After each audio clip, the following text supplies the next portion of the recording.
حضرت لقمان حکیم۔ حضرت لقمان کی مدح و ثنا اور ان کی بعض نصیحتوں کا تذکرہ قرآن پاک میں بڑی عظمت و شان کے ساتھ بیان کیا گیا ہے، اور انہی کے نام پر قرآن مجید کی ایک سورہ کا نام سورہ لقمان رکھا گیا۔ محمد بن اسحاق صاحب مغازی نے ان کا نسب نامہ اس طرح بیان کیا ہے: لقمان بن باور بن باہور بن تاریخ۔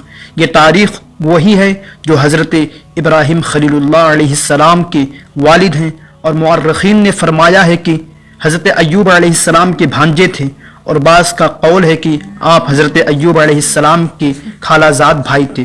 حضرت لقمان نے ایک حکیم برس کی عمر پائی، یہاں تک کہ حضرت داؤد علیہ السلام کی صحبت میں رہ کر ان سے علم سیکھا، اور حضرت داؤد علیہ السلام کی بعثت سے پہلے آپ بنی اسرائیل کے مفتی تھے، مگر جب حضرت داؤد علیہ السلام منصب نبوت پر فائز ہو گئے تو آپ نے فتویٰ دینا ترک کر دیا۔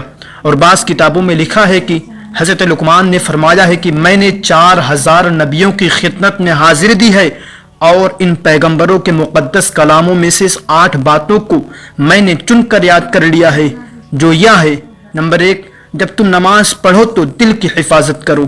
نمبر 2، جب تم کھانا کھاؤ تو اپنے حلق کی حفاظت کرو۔ نمبر 3، جب تم کسی غیر مکان میں رہو تو اپنی آنکھوں کی حفاظت کرو۔ نمبر 4، جب تم لوگوں کی مجلس میں رہو تو اپنی زبان کی حفاظت کرو۔ نمبر 5، اللہ تعالیٰ کو ہمیشہ یاد رکھو۔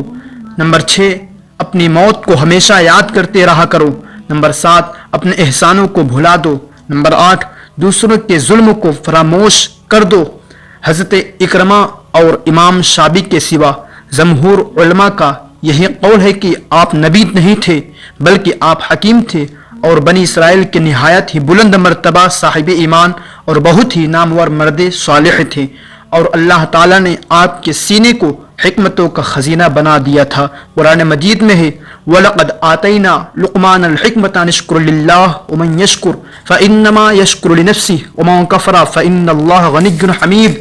ترجمہ: اور بے شک ہم نے لقمان کو حکمت عطا فرمائی کہ اللہ کا شکر کر، اور جو شکر کرے وہ اپنے بھلے کو شکر کرتا ہے، اور جو ناشکری کرے تو بے شک اللہ بے پرواہ ہے، سب خوبیوں سراہا۔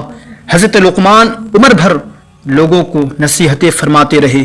تفسیر فتح الرحمان میں ہے کہ آپ کی قبر مقام سرفند میں ہے جو رملہ کے قریب ہے، اور حضرت قتادہ کا قول ہے کہ آپ کی قبر رملہ میں مسجد اور بازار کے درمیان میں ہے، اور اس جگہ 70 انبیاء علیہ السلام بھی مدفون ہیں، جن کو آپ کے بعد یہودیوں نے بیت المقدس سے نکال دیا تھا، اور یہ لوگ بھوک پیاس سے تڑپ تڑپ کر وفات پا گئے تھے۔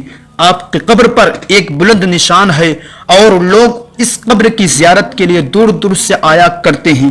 حکمت کیا ہے؟ حکمت عقل و فہم کو کہتے ہیں، اور بعض نے کہا کہ حکمت معرفت اور اصابت فی الامور کا نام ہے، اور بعض کے نزدیک حکمت ایک ایسی شے ہے کہ اللہ تعالیٰ جس کے دل میں رکھ دیتا ہے اس کا دل روشن ہو جاتا ہے، وغیرہ وغیرہ مختلف اقوال ہیں۔ اللہ تعالیٰ نے حضرت لقمان کو نیند کی حالت میں اچانک حکمت عطا فرما دی تھی۔ بہرحال نبوت کی طرح حکمت بھی ایک وہابی چیز ہے۔ کوئی شخص اپنی جد و جہد اور کسب سے حکمت حاصل نہیں کر سکتا، جس طرح کی بغیر خدا کے عطا کیے کوئی شخص اپنی کوششوں سے نبوت نہیں پا سکتا۔ یہ اور بات ہے کہ نبوت کا درجہ حکمت کے مرتبے سے بہت اعلیٰ و بلند تر ہے۔ حضرت لقمان نے اپنے فرزند کو، جن کا نام انعام تھا، چند نصیحتیں فرمائی ہے، جن کا ذکر قرآن مجید کی سورہ لقمان میں ہے۔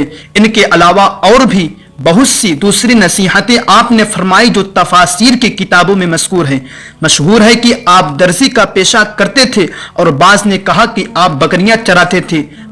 چنانچہ ایک مرتبہ آپ حکمت کی باتیں بیان کر رہے تھے تو کسی نے کہا کہ کیا تم فلاں چرواہے نہیں ہو؟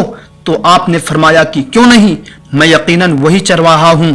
تو اس نے کہا کہ آپ حکمت کے اس مرتبے پر کس طرح فائز ہو گئے؟ تو آپ نے فرمایا کہ باتوں میں سچائی اور امانتوں کی ادائیگی اور بیکار باتوں سے پرہیز کرنے کی وجہ سے۔ حضرت لقمان علیہ السلام کی حکمت اور ان کے درجہ جس طرح بلند ہوئے، اللہ تبارک و تعالی ان کی صدقے طفیل حضرت لقمان علیہ السلام کی صدقے طفیل ہم سب کو علم دین سے مالا مال عطا فرمائے۔